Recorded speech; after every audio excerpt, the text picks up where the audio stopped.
નમસ્કાર. ઓમ વક્રતુંડ મહાકાય સૂર્યકોટિ સમપ્રભુ નિર્વિઘ્નમ કુરુ મે દેવ સર્વ કાર્યેષુ સર્વદા. ઈસવીસન 2026નું વર્ષ દેશ અને દુનિયા માટે કેવું રહેશે એ વિષય ઉપર આપણે થોડી વાતો ચાલુ કરી છે. ગયા એપિસોડમાં આપણે થોડીક આ બાબતે વાતો કરી ચૂક્યા છીએ. કદાચ જે લોકોએ આ એપિસોડ ન જોયા હોય તો યુટ્યુબ ઉપર આ એપિસોડો જોઈ શકાય છે. આ ઉપરાંત યુટ્યુબ ઉપર જૂના તેમજ નવા એપિસોડ જ્યોતિષ તેમજ વાસ્તુ વિષય ઉપર તેમજ અલગ અલગ વિષય ઉપર આપ જ્યોતિષ આ એપિસોડો જોઈ શકો છો. દેશ અને દુનિયામાં ઈસવીસન 2026નું વર્ષ જે રહેવાનું છે એની જ્યોતિષના સંદર્ભમાં આપણે થોડીક વાતો કરીએ છીએ. દેશ અને દુનિયામાં વાતાવરણ થોડુંક ટેન્શનવાળું રહી શકે એમ કહી શકાય.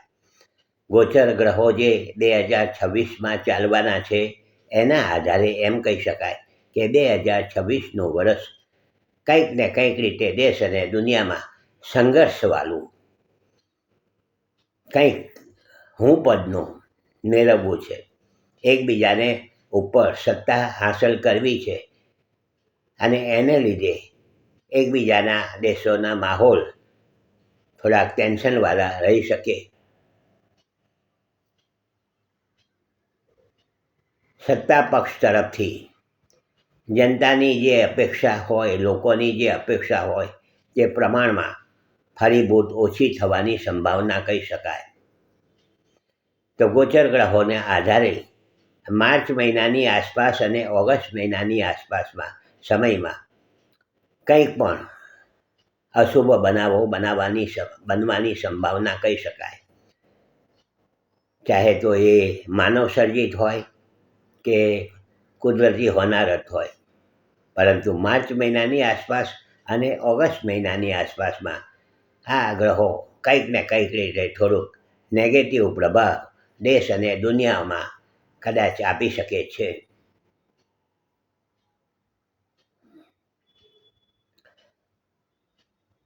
તો સાથે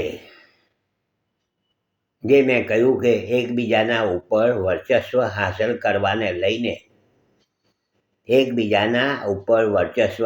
કરવાને લઈને દેશ અને દુનિયામાં થોડુંક વાતાવરણ તંગ રહેવાની સંભાવના કહી શકાય.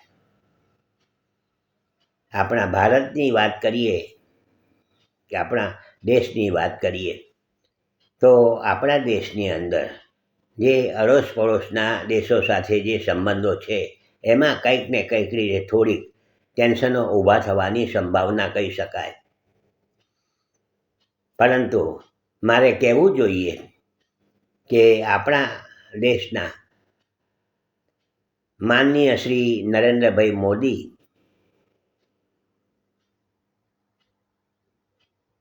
જ્યાં સુધી આપણા દેશમાં આવા શુભ નેતા, સારા નેતા છે ત્યાં સુધી આપણને કોઈ મોટા ભાગે તકલીફ આવવાની સંભાવના ઓછી કહી શકાય.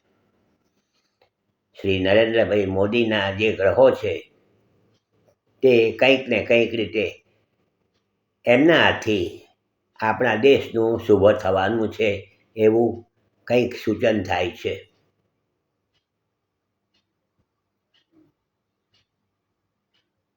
તો આ બધી વાતો છે, કાલે પાછા આગળ વાતો કરવાની છે. જોડાવાનું છે, રહેવાનું છે, લાઈક કરવાનું છે, બીજાને જોવાની ભલામણ કરજો. કારણ કે દેશ અને દુનિયામાં કંઈક ને કંઈક રીતે શાંતિ હશે, માહોલ સારો હશે તો આપણા કાર્યક્ષેત્રમાં કે આપણને બેનિફિટ જ મળવાનો છે એ નક્કી વાત છે. આવતીકાલે પાછા મળીશું નવા વિચારો, નવી વાતો સાથે. જોડાયેલા રહેજો. હસમુખલાલ ઝવેરીના સૌને નમસ્કાર. જય શ્રી કૃષ્ણ. ઓમ નમઃ શિવાય.